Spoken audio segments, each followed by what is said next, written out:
case you can't tell, I'm the sister. That's the brother. Can you all hear me okay? We're not going to use the stand, I guess. Dr. Seuss said, "Don't cry because it's over. Smile because it happened." And isn't that what we will all do when we think of Randi? You may have heard that Randi would have hated all of this. But the truth is, she wouldn't have wanted anyone going to any trouble. But she would be so touched that all of you wanted to be here for her today, doing what you're doing. So please don't forget that. Now, most of you here today are mourning the loss of Dr. Randi Carp, the teacher. She taught, inspired, motivated, reprimanded, energized, and empowered you. You heard phrases like, "Why be good when great is just around the corner?" And always be prepared, because when paired with opportunity, it makes success. But I am mourning the loss of Randi, my sister. I heard phrases like, "Come on, Wendover, it'll be fun." Or the endless ways of not so subtly suggesting I change my clothes. You're not actually going out in that, are you? Hurry up and get dressed. You want me to help you pick something out? It's so hard to believe. Randi will never say these things to us again. Yet I know in my heart, we'll never stop hearing them.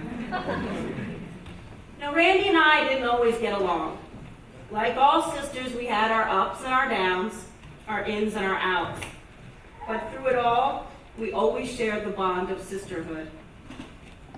Randi was always there when you needed her. Even when you didn't know you needed help, she was there. Randi was always ready to help me declutter my house. One weekend when she was visiting, we were so proud of what we accomplished, we decided to pay it forward.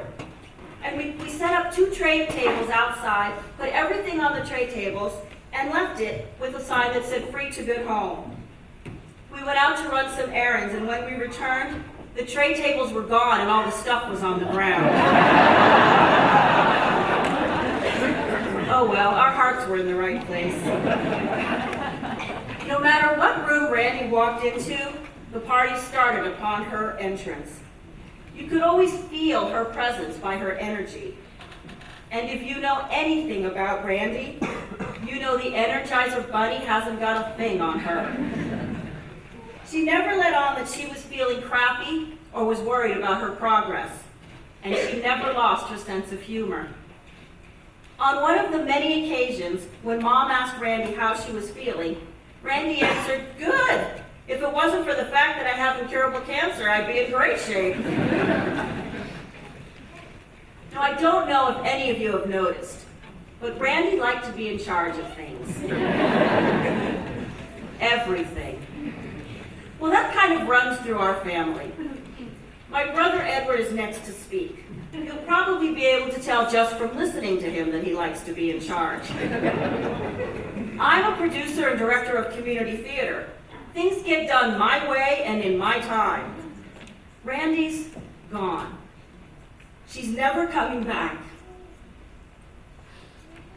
And there's not a damn thing any one of us can do about it. That really pisses me off. As I move forward and adjust to life without Randi, I will always think, WWRD. What would Randi do? I know she will be guiding me and helping me to reach my great, which I know is just around the corner.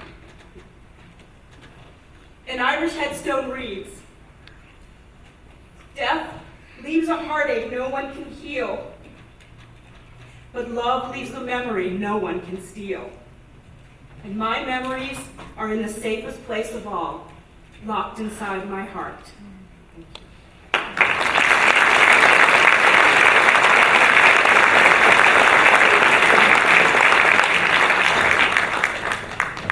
Hello.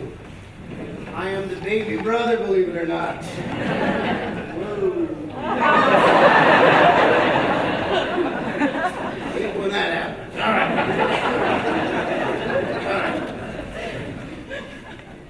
My name is Eddie Carp. Eddie Brother, as I said.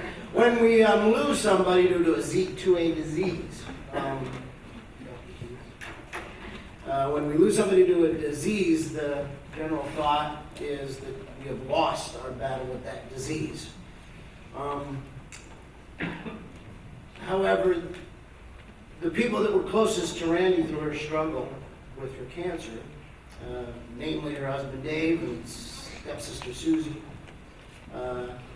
know that, or felt very strongly, that Randi lost nothing ever, and that this was the case now. And after we had a memorial service in Pennsylvania where she was last taught, and somebody had come up and said something about, sorry she lost her fight. She put up a good fight.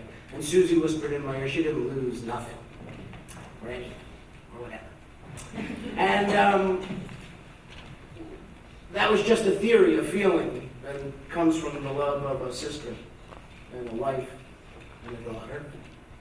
But if you could view Randi's fight from cancer's side of it, you would get a very different perspective of that battle, and you'll actually see how tough a fight it was for cancer, and it almost leaves you feeling sorry for the forces of cancer. I am lucky to have come in possession of evidence, lots and lots of evidence, from Randi's battle with cancer that provides incontrovertible evidence to just what cancer gave up when they decided to target my sister for a second time. For those of you that don't know, the force that attacked my sister was a specialized brigade of the National Cancer Combat Division, or NCCD. The NCCD is the military wing of the United Commonwealth of Cancers, or what we all better know as the UCC. This brigade was led by a young colonel by the name of Anthony A. Sarcoma. And he reported to a general named Michael Hodgkins. In 2010, General Hodgkins had just been promoted and was highly regarded for his brilliant but devastating inventions, helping the cause of cancer, the microwave oven and cell phone. After cancer's first attack on my sister in 2000, the NCCD was humiliated.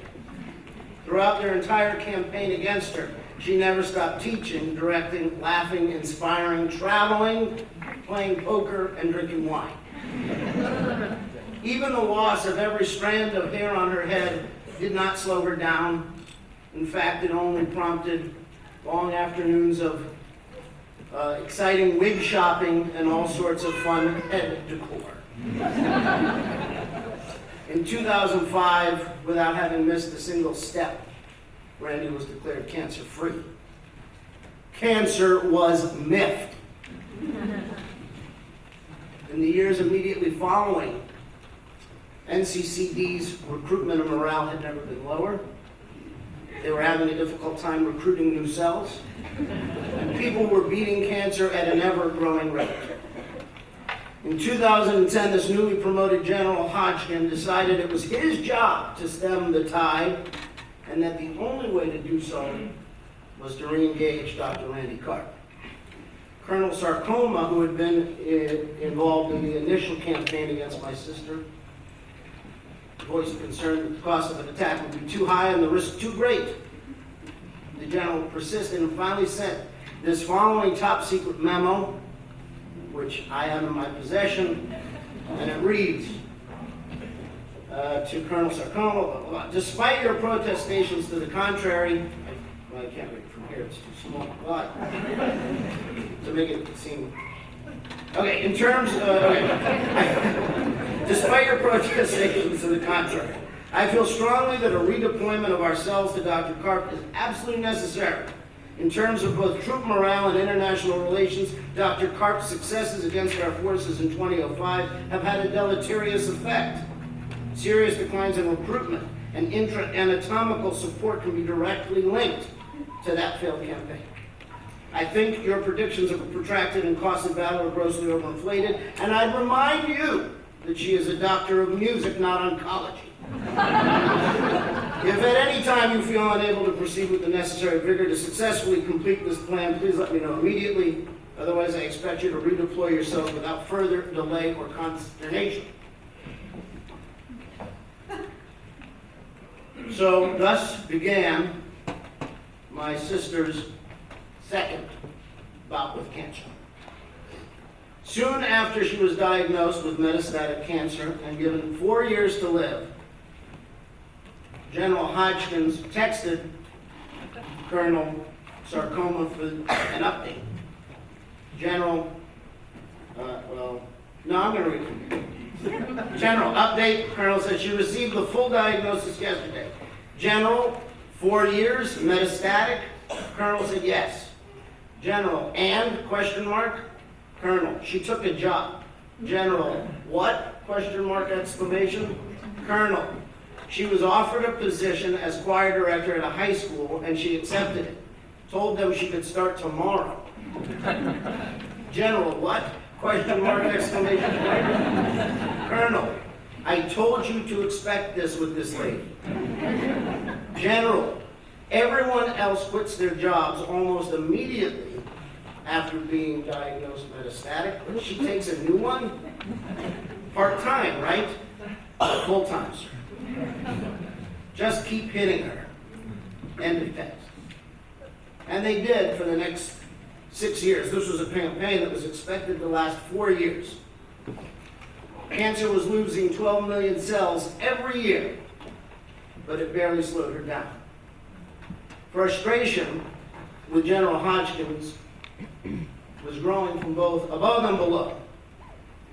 In November of 2015, he increased cell deployments by 50%, and after a month of the increased deployments, General Hodgkin was eager for a status update and called his colonel, and this is a recording of that phone call. Let me know if you can't hear it, I'll repeat it for you. Let's see.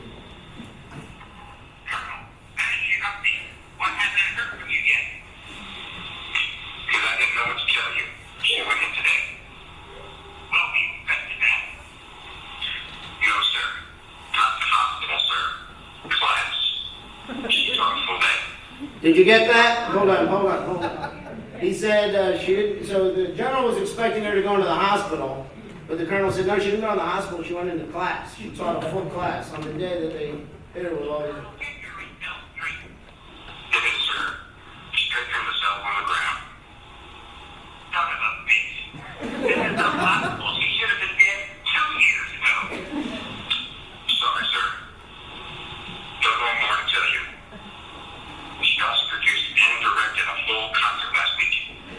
Impossible. What's the cell count? Since the reinforcement last month, losing 1.5 million cells each week. Ridiculous. Incredible. Well, we're going to double down. No, sir. Fortunately, but no, sir. Good night, Colonel. Sir. So,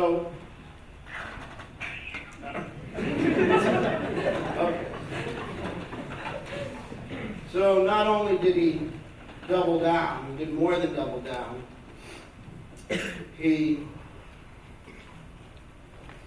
Here's the text from the colonel on the morning of January the 3rd. I'm ordering in 5 million cells this morning. Sarcoma, it will end your career.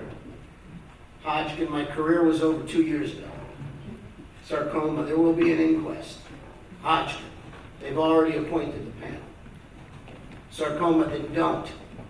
Hodgkin, have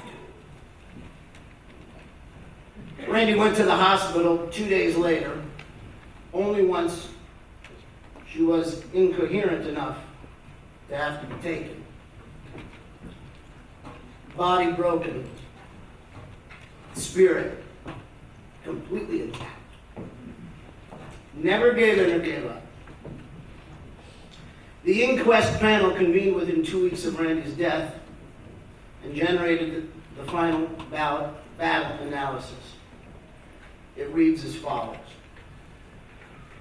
Over 300 million cells were lost in the second campaign against Dr. Carp, more than 10 times the average. The total campaign took more than 6 years, which was more than 10 times. It took more than 6 years, which was more than 2 years, more than the most dire projections at the beginning of the campaign. The second campaign against Dr. Carp had so dwindled cancer's resources that they would have to dramatically reduce new cancer targets in the coming year by more than 20%. And finally, not since Betty Ford's announcement of her mastectomy in 1974 has there been a greater champion for anti-cancer forces than Dr. Randy Carp. Betty Ford was First Lady, married to Joe. He was the president.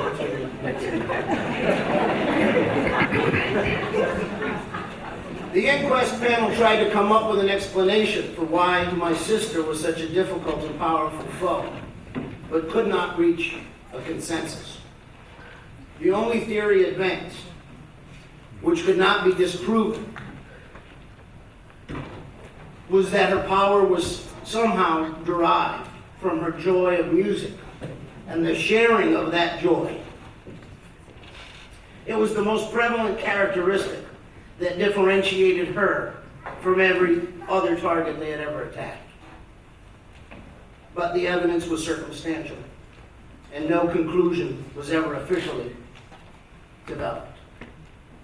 However, the panel did resolve to further study the power of music and its effects in countering attacks of any sort. We, however, can make a conclusion. By combining the evidence I've presented to you today, along with our experiences of her and with her, we can conclude that Dr. Randi Sue Carp was a valiant warrior princess and great hero. She spent her entire life training, honing, promoting, and sharing with all of us the magical, mysterious, inexplicable, spirit-boosting, joy-inspiring power of music. Thank you all for being here today.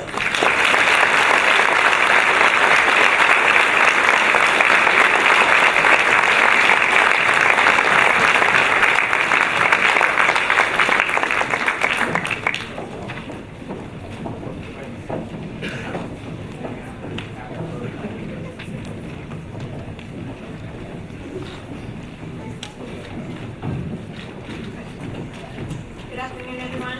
My name is Kylie Brown. It's both an honor and a privilege to introduce the next song. Sing, feed, live, see. Few phrases, musical phrases at least, have stayed with me as persistently and profoundly as the one that myself and the rest of the 2008 Sound Effects and Expressions classes learned in Dr. Carp's choir room over 8 years ago.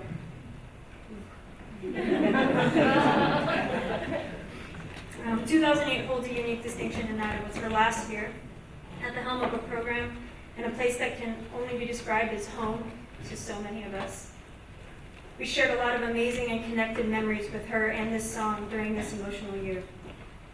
It started its life in the La Salle Choir Room as Sound Effects competition set a cappella, truly binding us further together as an already tight-knit family with our shared love for the complex and beautiful harmonies that were created during every single performance. It is then added to Expressions Songbook for a big trip to China. We performed it everywhere we could while we were there. Funny thing, architects from 3,000 years ago seem to have a knack for acoustically conducive public spaces, but one moment stands out in particular to me at least. the Forbidden City in Beijing, we gave an impromptu but nonetheless special performance of this song for the other tourists and staff around us, for ourselves, and also for our fearless leader, who had, despite any and all self-doubt or probable apprehension, decided in her culminative year of teaching to take 100 teenagers and their parents to a foreign country 6,000 miles away, where no one speaks English, everything's ancient, and it's acceptable to serve live scorpion on a stick as food. Dr. Carp trusted us, though, just as she trusted us with this piece of music initially. And although we were always the ones singing, the breath of life that made it so deeply special to all of us, every time we sang it, could only come from her. And I hope that wherever she is, she can hear us now singing it together in her honor. Ladies and gentlemen, Earth Song.